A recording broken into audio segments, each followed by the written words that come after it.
Besides UV light, gamma radiations and X-rays, which are ionizing radiations, are particularly hazardous to the DNA because they cause double strand breaks in the DNA, which is difficult to repair. So, in a DNA strand, two strands are helically coiled, and if one strand is broken, this is very easy to repair that strand. But if both the strands are broken, it becomes difficult to repair it. Ionizing radiations directly or indirectly generate many different kinds of DNA lesions.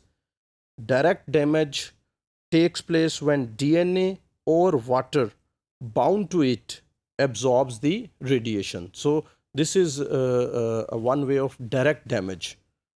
Either the radiation strikes the DNA molecule or the water molecule which is bound to the DNA molecule.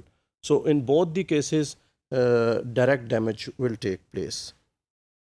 While indirect damage takes place when water molecule or any other molecule surrounding the DNA absorb the radiation and form reactive species that then damage the DNA. So, where DNA is present, there may be some water molecules or some other molecules present in the vicinity of that DNA molecule. So, if those molecules absorb radiations, they produce very dangerous, highly reactive species which damage the DNA. The DNA lesions caused due to these radiations may be isolated or clustered.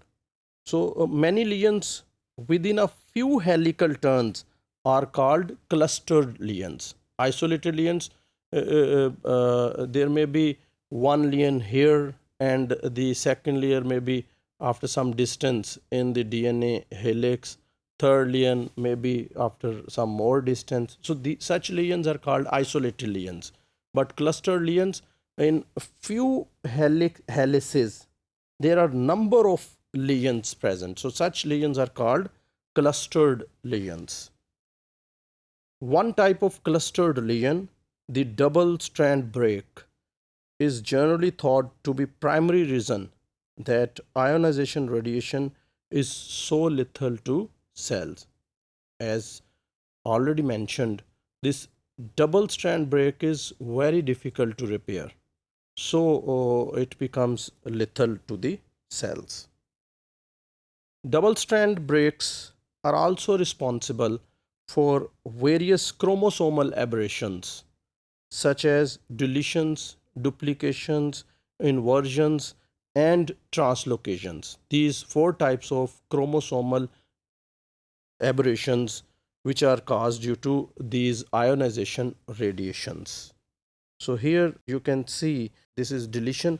So in this case, this portion of chromosome has been deleted. In case of duplication, this portion of chromosome has been duplicated. So it has two copies of this portion. In case of inversion, this portion of DNA has been inverted. So it is first broken and then it is rejoined, but in the opposite sequence. And in case of translocation, one piece of DNA is attached to another chromosome. Similarly, here from a piece from here, it is attached to another chromosome. So this is translocation. So these four types of chromosomal aberrations, and these may be caused by ionization radiations.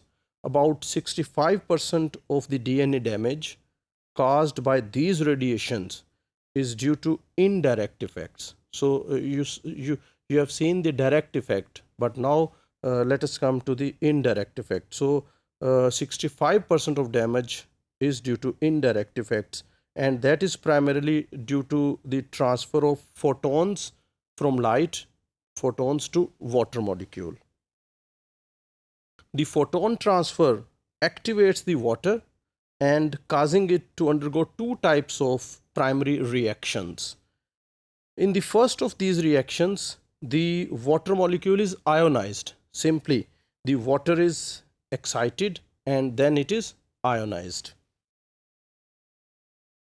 The H2O plus ion that is formed, it readily dissociates and release a proton and a hydroxyl radical. So in this reaction, this water molecule releases hydrogen and hydroxyl.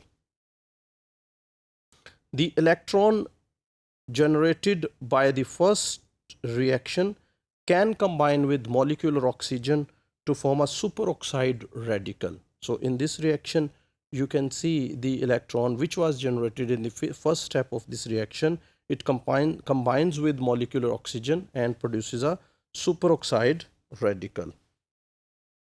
In the second type of primary reaction, excited water molecule, which has been excited due to these radiations, splits into a hydrogen atom and a hydroxyl radical. So simply it has been broken into its components H and OH. So the three highly reactive chemical species, that is a proton or a hydrogen, hydroxyl radical and superoxide, are produced by the two primary pathways. Each of these three attacks and damages whatever biomolecule they encounter. So any biomolecule that comes in their pathway, they damage that biomolecule. And if that molecule happens to be DNA, it causes a wide variety of damages and changes to the DNA molecule.